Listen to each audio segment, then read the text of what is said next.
Ako si Chad, and this is my story here in South Korea.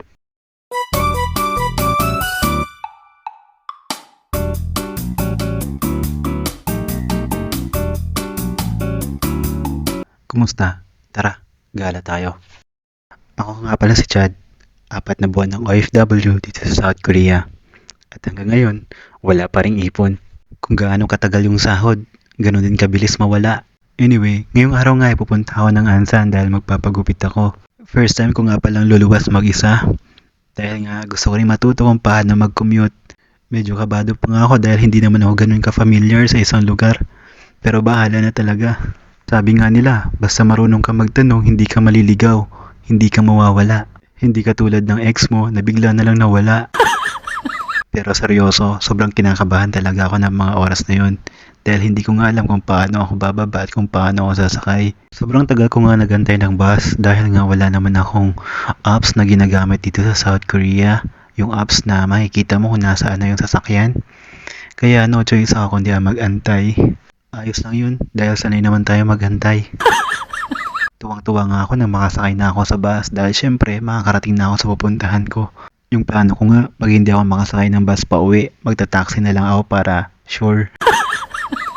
Aminin nyo, kahit kayo pag hindi familiar sa isang lugar ay talagang kakabahan kayo. Pero lakas lang talaga ng loob. Sabi nga 'di ba, kung hindi mo susubukan, hindi mo malalaman. Isa pa gusto ko talagang matuto magbiyahe dito sa South Korea dahil ang dami-dami mga tourist attractions dito.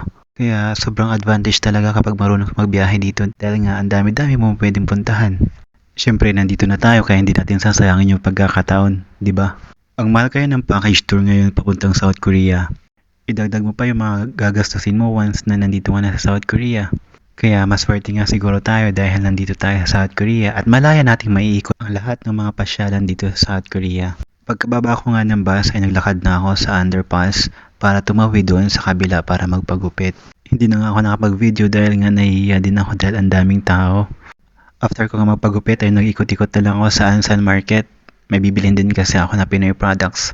Ito nga pala yung itsura ko after ko magupitan. Mukha nga akong K-pop pangit. Pumasok nga ako sa grocery store at nagtingin-tingin. Wala nga rin akong nabili. Minsan kasi pag nandun na tayo sa store, hindi na natin alam kung ano yung bibilhin natin. Nakalimutan na ba? Kaya sa huli, umuwi na lang ako. Lamig na lamig nga ako dito habang nag-aantay na naman ng bus. Pag ganitong winter kasi, kahit tirik na yung araw, ramdam na ramdam mo pa rin yung lamig. Idagdag mo pa yung malakas na hangin. Kaya minsan, nakakatamad talaga lumabas. Dito nga, kinakabahan na ako dahil ako lang mag-isa yung pasahero. Baka ilipat kasi ako sa kabilang bus. Parang jeep lang. Sa huli, nakauwi din naman tayo ng buo. Hindi tayo naligaw. Paano ba yan? Hanggang susunod na gala. Anyong!